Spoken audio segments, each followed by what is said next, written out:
চুক্তিতে পৌঁছানোর লক্ষ্যে তেহরানের জন্য আলোচনার এটাই শেষ সুযোগ, এমন মন্তব্য করেছেন ডোনাল্ড ট্রাম্প।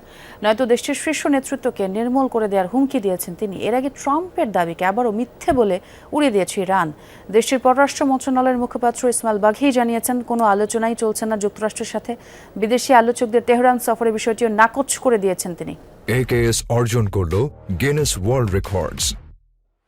AKS একদিন আগে ডোনাল্ড ট্রাম্প দাবি করেছিলেন দ্রুত চুক্তির শর্তে ইরানে বিধ্বংসী হামলার পরিকল্পনা বাতিল করেছেন তিনি। তেহরান ও মধ্যপ্রাচ্যের মার্কিন মিত্রদের অনুরোধে এই পদক্ষেপ বলেও জানান। ট্রাম্পের বক্তব্যের পুরোপুরি উল্টো কথা বলছে ইরান। হামলা বন্ধে মার্কিন প্রেসিডেন্টকে অনুরোধের খবর আগের দিনই প্রত্যাখ্যান করেছিল তারা। এবার ওয়াশিংটনের সাথে আলোচনা চলার দাবিও উড়িয়ে দিল দেশটির পররাষ্ট্র মন্ত্রণালয়। তাদের দাবি, হরমুজ প্রণালীতে সাময়িক নিরাপদ রুট তৈরিতে ওমানের সাথে কথা বলছে তারা, কোনো মার্কিন প্রতিনিধি বা মধ্যস্থতাকারীদের সাথে নয়। তেমন পরিকল্পনাও নেই। محاصره دریایی ایران ادامه داشته باشه।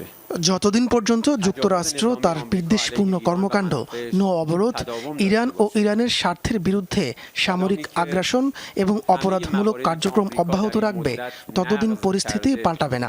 কোনো পরিবর্তন হয় কিনা তা পর্যবেক্ষণের পরে সিদ্ধান্ত হবে পরবর্তী কোনো পর্যায়ে আলোচনা করা যাবে কিনা।